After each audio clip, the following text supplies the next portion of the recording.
Police নয়, একজন ভাই বন্ধু হিসেবে আমি আপনার সহযোগিতা চাই। ভাই বন্ধু যখন বলেছ তখন আর আপনি কেন? শোনো সম্রাট, আইন ইচ্ছে করলে শুধু এই এলাকা নয়, 24 ঘন্টার মধ্যে সারা দেশটাকে সন্ত্রাসমুক্ত করতে পারে। খুন, রাহাজানি, চোরাচালানি, ছিনতাই সব বন্ধ করে দিয়ে মানুষের জীবনে শান্তি ফিরিয়ে দিতে পারে। কিন্তু কিছু স্বার্থলোভী মানুষ নিজেদের স্বার্থের জন্য তা হতে দিচ্ছে না। ওরা আইনকে অন্ধ করে দিয়ে মানুষের জানমালের নিরাপত্তা বন্ধ করে দিচ্ছে। আর তাই ডিএসপি সাহেব খুন হওয়ার পরেও খুনিরা গ্রেপ্তার হয়নি। কেউ না জানুক সম্রাট, আমি জানি ডিএসপি সাহেবকে কারা খুন করেছে, কিন্তু কোনো সাক্ষী প্রমাণ নেই বলে ওরা অপরাধী হয়েও নিরপরাধীর মতো ঘুরে বেড়াচ্ছে। বিজয়, সাক্ষী প্রমাণের ব্যবস্থা করে আমি ওই খুনিদের জানে হাত দেব। তুমি শুধু ওদের নাম পরিচয়টা কি সেটা বলো। বিল্লা ব্রাদার্স নামে ওরা পরিচিত। বিল্লা ব্রাদার্স?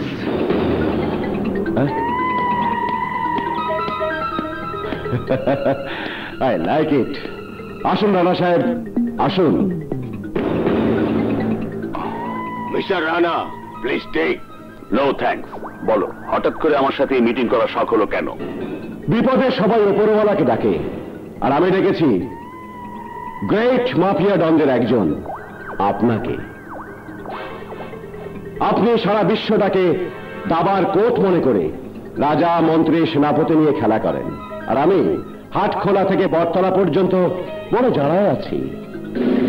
একে তো বিজয় চৌধুরী, তার উপর নতুন ইন্সপেক্টর সম্রাট, মুখে সিলগালা, কানে তালা লাগিয়ে এসেছে, ঘুষ খায় না, কথা শোনে না। তাই আপনার সহযোগিতা নিয়ে আমার নরবরের পজিশনটাকে একটু পোক্ত করতে চাই। নো বাঘা নো। তোমাদের মতো আমি যে পাত্রে খাই সে পাত্রে থু ফেলি না। আন্ডারওয়ার্ল্ডে আমি ক্রাইম করে বেড়াই ঠিকই, কিন্তু এই এলাকার মানুষগুলো অশান্তিতে থাকুক তা আমি চাই না। সুতরাং তোমরা যে উদ্দেশ্যে আমাকে ডেকেছ তা কখনো সফল হবে না।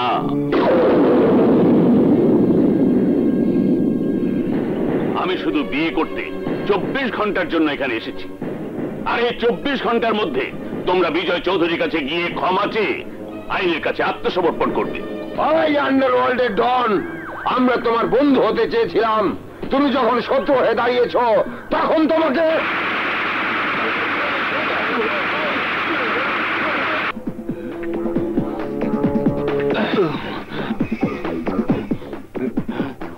তোরা মনে রাখিস, সময় মাত্র 24 ঘন্টা। তারপর এই অস্ত্রের গুলি আর অস্ত্রে থাকবে না।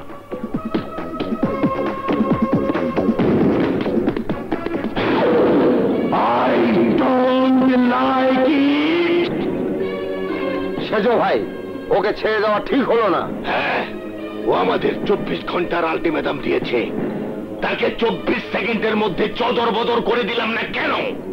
I don't like it. ও হচ্ছে মাফিয়া ডন, আই মিন হাবিয়া দোজক। ওকে শেষ করে দেওয়া সহজ, কিন্তু বাঁচাবার কঠিন।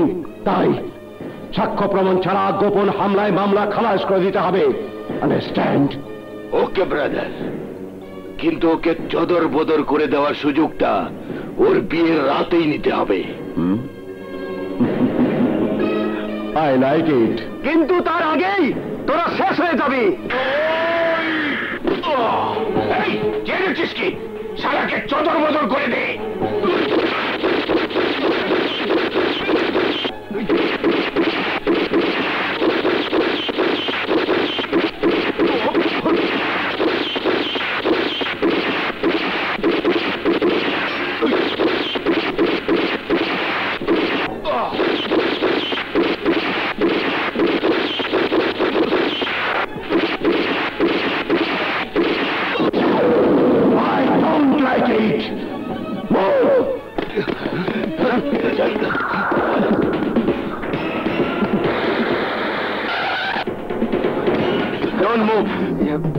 প্লিজ প্লিজ, আমার কথা শুনুন, আমার কথা শুনুন। যা বলার থানায় গিয়ে বলবে।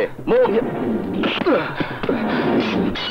ইন্সপেক্টর সাহেব, আপনি আমাকে ভুল বুঝেছেন।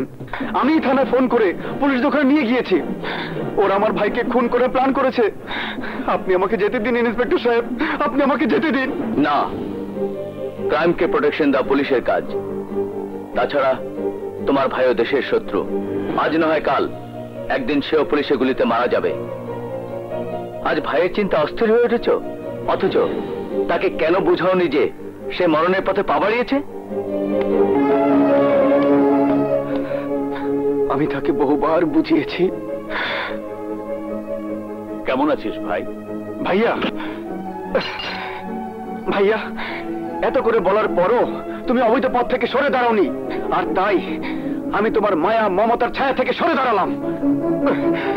আগুন, আগুন, আমার কথা শোন ভাই। হে খোদা, তুমি আমার ভাইকে রক্ষা করো।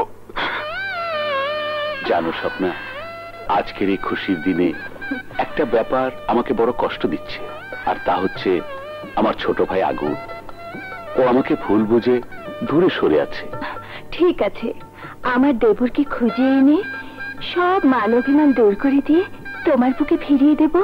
স্বপ্না, হ্যাঁ রানা, তোমার আনন্দ যে আমারই আনন্দ। স্বপ্না, রানা,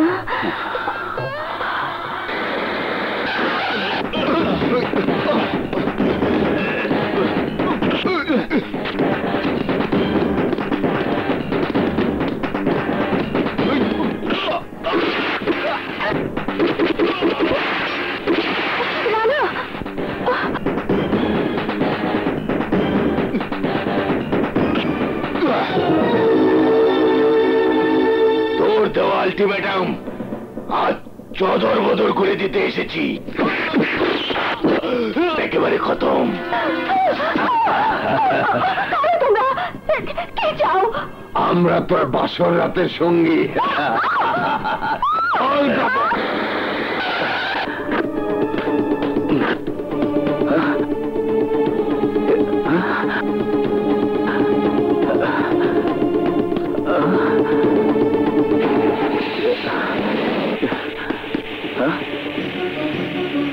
দাঁড়াও, নইলে গুলি চালাতে বাধ্য হবো। চল তাড়াতাড়ি। এই জোরে গাড়ি চালা। Shit! তোরা পালিয়ে আমার হাত থেকে বাঁচতে পারবি না। মিথ্যে কথা। মিথ্যে নয় আগুন, সত্যি। কারণ তোমার ভাইয়ের শক্তিশালী কর্মীরা যখন তোমার ভাইকে নিরাপত্তা দিতে পারেনি, তখন তুমি কি করে পারতে? আপনারাও পারেননি, আর তাই আইনের শাস্তি নয়, ওই খুনিদের আমি নিজ হাতে খুন করব। এটা আমার ওয়াদা।